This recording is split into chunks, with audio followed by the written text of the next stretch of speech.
Thank you and welcome back to the final segment of the show for today. The guest is Major BGilliam from the Salvation Army, and we're talking about some of the activities that the Salvation Army is involved in. And of course, Major Gilliam, before we left, we promised that we'd give you an opportunity to talk about some of the things that you need in the Army. Now, we do know that you've got quite a program in East Nashville, and you need support. And so let's talk about it from that perspective to tell our community what you need. The major challenge that faces the Salvation Army is the same that faces every nonprofit organization. Each year, you've got to raise the funds to be able to provide those services.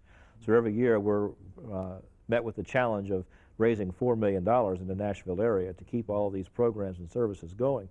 Less than 10% of our funding comes from government sources and United Way. So the rest of that is public support. So the Salvation Army is highly dependent upon the generosity of the community in which it exists to continue to support those programs.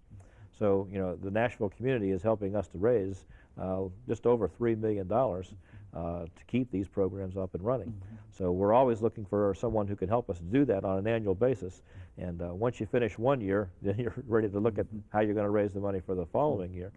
And wanting to expand programs because the need is great. And probably any single service that we are providing now, we could increase it if we had the revenue there to support that. We're also looking for volunteers that can come and help us to cut our costs by using that volunteer labor force that gives the love and care that a child in a child care needs, to have someone read to them or to help rock them to sleep, to kids who need coaches in basketball and football and give them good direction and be a good mentor and a role model for them, to helping kids with homework. Sometimes those math problems get kind of hard. Those science questions get a little more difficult. And those of us that have been out of school for quite a while have a hard time keeping up with them. So we're always looking for someone that can help in that way. Corporate sponsorships, people getting involved in what we're doing. And I think once people do get involved hands-on, they see what's happening and they're hooked and being a part of that. We're also looking at facilities. We have no permanent home for Angel Tree.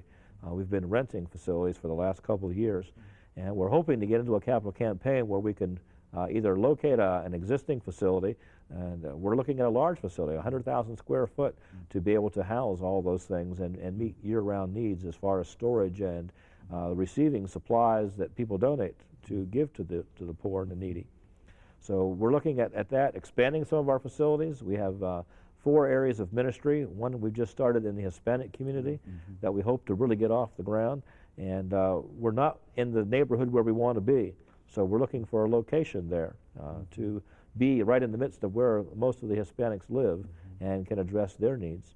So there's a lot of opportunities, and people just simply need to call the Salvation Army, 242-0411.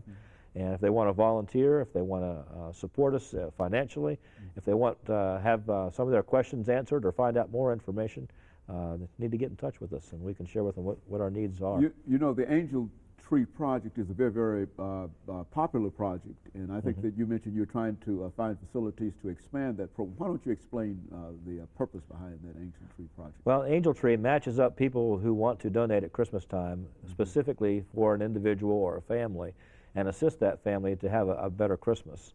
And I think the beauty of it is you know by a first name of that angel that you picked that it's going to go to that specific individual. And it puts a human touch and participation in that. This past year we helped over 14,500 people through Angel Tree. And a little over $2.5 million of in-kind gifts that people responded to. What a tremendous thing. And to see the warehouse just full of bicycles and gifts, not only for children, but gifts for the elderly and those who are disabled. And the thanks on their lips and the look on their face when we passed out those gifts at Christmas time gives you a good warm feeling inside. You know, Major, we've got about a minute and a half before we end today, but let's follow that up by having you over the last minute and a half we have to say something, and I think you've alluded to it on a number of occasions, but to say something about the generosity of the people of Middle Tennessee and Nashville in terms of helping you do what you're trying to do. Well, we're very fortunate. When you think of over $4 million a year coming in support of what we do, that speaks volumes as to the makeup of our community.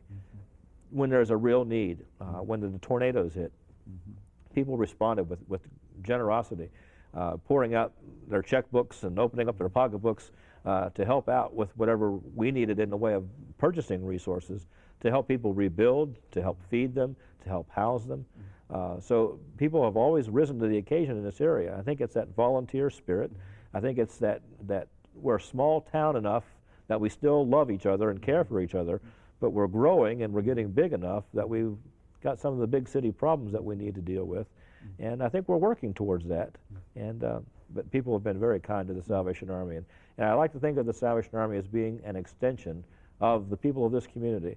So what the community enables us to do in the way of caring for our fellow man, so that we can give our heart to God and our hand to man. And sharing is caring, and we've proven that. Very good. And of course, Major, let me thank you for coming by and giving us that information, excellent information about the Salvation Army. I think that most of us remember you as the bell ringers, but now I think that we know that you've got a program, an operation of $4 million annually, and et cetera. And we know that you do more than ring bells.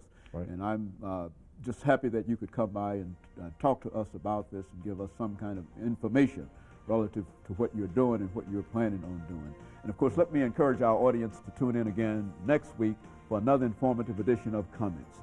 Thank you and good morning.